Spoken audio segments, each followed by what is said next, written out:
নমস্কার বন্ধুরা, আমার চ্যানেলে আপনাদের সবাইকে স্বাগত। আজকে আমি স্প্রিং রোল রেসিপি আপনাদের সাথে শেয়ার করব। এই রেসিপিটি করা অত্যন্ত সোজা, খুব সহজেই বাড়িতে তৈরি করা যায়। তাহলে চলুন আর বেশি দেরি না করে ঝটপট করে নিই রেসিপিটি। এই রেসিপিটি আপনাদের ভালো লাগলে কমেন্টস বক্সে জানাতে ভুলবেন না। আর অবশ্যই একটা লাইক দিয়ে রেসিপিটি দেখা শুরু করবেন। আপনাদের একটা লাইক আমাদের ভিডিও করতে অনেক সাহায্য করে। রেসিপিটি করার জন্য প্রথমে একটি কড়াইতে 1 চামচ সাদা তেল গরম করে নিলাম। এরপর দিয়ে দিচ্ছি 1 চা চামচ কুচি করা রসুন, আর দিয়ে দিচ্ছি একটা বড় সাইজের পেঁয়াজ কুচি। পেঁয়াজটা কয়েক সেকেন্ড নাড়াচাড়া করার পর এর মধ্যে দিয়ে দেব কাঁচা লঙ্কা।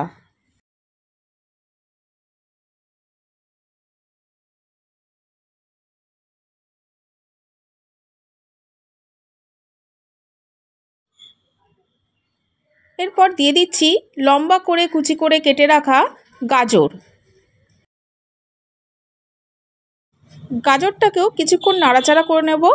এই সবজিগুলোর কোনোটাই আমি বেশি ভাজবো না। গাজরটা কিছুক্ষণ নাড়াচাড়া করার পর এর মধ্যে দিয়ে দিচ্ছি কুচি করে কেটে রাখা ক্যাপসিকাম।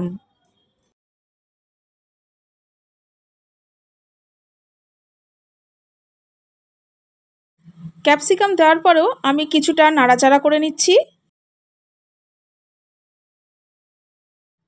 সবজিগুলো বেশি ভাজার দরকার নেই, সবজিগুলো কম ভাজলে সবজি ক্রাঞ্চি ভাব বজায় থাকে। এবার এর মধ্যে দিয়ে দিলাম স্বাদ মতো লবণ আর হাফ চা চামচ গোলমরিচের গুঁড়ো। এইগুলো দিয়ে আমি আবার ভালো করে মিশিয়ে নিচ্ছি। এবার এর মধ্যে দিয়ে দিলাম 1 চামচ ভিনিগার, না থাকলে লেবুর রস দিতে পারেন। আর দিয়ে দিচ্ছি 1 চামচ চিলি সস, দিয়ে দিচ্ছি 1 চামচ সয়া সস আর 2 চামচ টমেটো কেচাপ।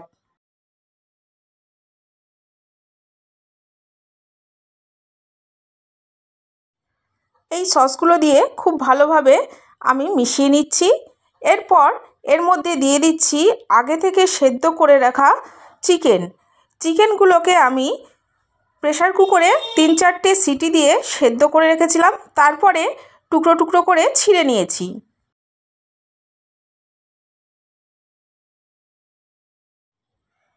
চিকেনের টুকরোগুলো দিয়ে খুব ভালোভাবে মিশিয়ে নিলাম। এবার আমি সবশেষে দিয়ে দিলাম 1 চামচ অরিগানো। মাংসের পুরটা আমার তৈরি হয়ে গেল। এবার এটাকে ঠান্ডা করে নেব। এবার আমি স্প্রিং রোল করার জন্য শিট তৈরি করে নেব। শিট তৈরি করার জন্য আমি 1.5 বাটি ময়দা নিয়ে নিলাম আর সম পরিমাণ 1.5 বাটি কর্নফ্লাওয়ার নিয়ে নিচ্ছি। এবার এর মধ্যে দিয়ে দিচ্ছি স্বাদ মতো লবণ, 2টো ডিম ভেঙে দিয়ে দিলাম, দিয়ে দিচ্ছি 1 চামচ মতো সাদা তেল। এবার আমি সব কিছু উপকরণ খুব ভালোভাবে মিশিয়ে নিচ্ছি। তারপরে অল্প অল্প করে জল দিয়ে একটা পাতলা ব্যাটার তৈরি করে নেব। পাতলা ব্যাটার তৈরি করে নিয়েছি। এবার দিয়ে দিচ্ছি লেবুর রস। আপনাদের কাছে লেবুর রস না থাকলে ভিনিগার ব্যবহার করতে পারেন। এরপর লেবুর রসটাকে খুব ভালোভাবে মিশিয়ে নিচ্ছি। এরপর হাতাটাকে উল্টো করলে হাতার গায়ে যদি এরকমভাবে ব্যাটারটা লেগে থাকে এবং আঙুল দিয়ে মাঝখান দিয়ে একটা দাগ টানলে দাগটা পুরোপুরি বোঝা যায়, তাহলে বুঝতে হবে ব্যাটারটা আমার ঠিক হয়েছে। এবার ব্যাটারের মধ্যে যাতে কোনো লাম্পস না থাকে তার জন্য ব্যাটারটা আমি ছেঁকে নিচ্ছি।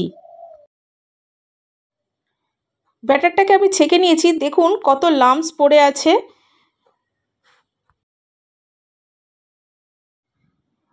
এবার শিটটাকে তৈরি করে নেব। তার জন্য একটা ফ্রাই প্যান গরম করে নিয়ে তার মধ্যে সামান্য পরিমাণ তেল ব্রাশ করে নিচ্ছি। এবার 2 হাতা ব্যাটার আমি এর মধ্যে দিয়ে দিচ্ছি। তারপরে ফ্রাই প্যানটাকে ঘুরিয়ে ব্যাটারটা গোল করে ছড়িয়ে নেব। মিডিয়াম ফ্লেমে কয়েক সেকেন্ড রাখলেই শিটটা তৈরি হয়ে যাবে। আপনার হাতে যদি গরম সহ্য করার ক্ষমতা থাকে তাহলে এটা নিজে থেকেই উঠে আসবে এবং হাত দিয়ে তুলে নেওয়া যাবে। দেখুন আমি সব শিটগুলো তৈরি করে নিয়েছি। এবার একটা বাটির মধ্যে 2 চামচ ময়দা দিয়ে একটা ঘন ব্যাটার গুলে নেব।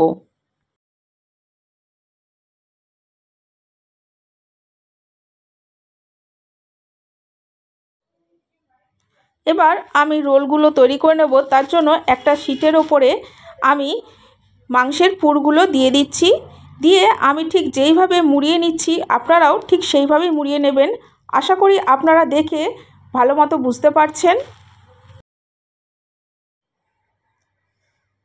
এবারে আমি ময়দার যে ব্যাটারটা তৈরি করে রেখেছিলাম সেটা ধারের দিকটা লাগিয়ে দিচ্ছি, তাতে আমার ধারের দিকটা মুড়ে আটকে যেতে সাহায্য হবে। এটা অনেকটা আঠার মতো কাজ করবে।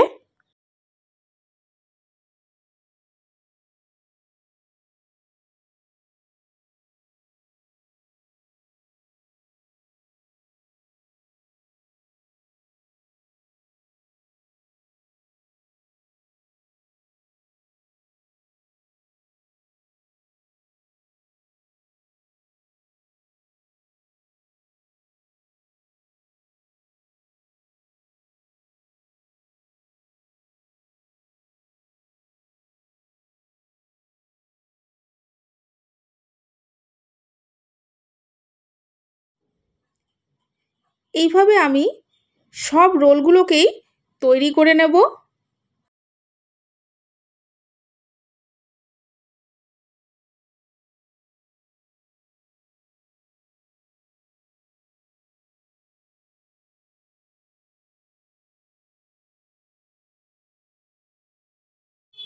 এবার রোলগুলোকে আমি ডুবো তেলে ভেজে নেব। তার জন্য তেল গরম করে নিয়েছি। এবার একটা একটা করে রোলগুলো আমি এই তেলের মধ্যে দিয়ে দিচ্ছি।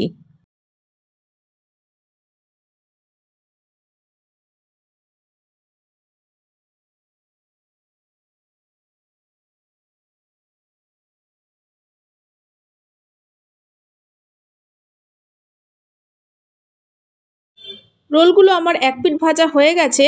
আমি এগুলোকে খুব সাবধানে উল্টে দিচ্ছি।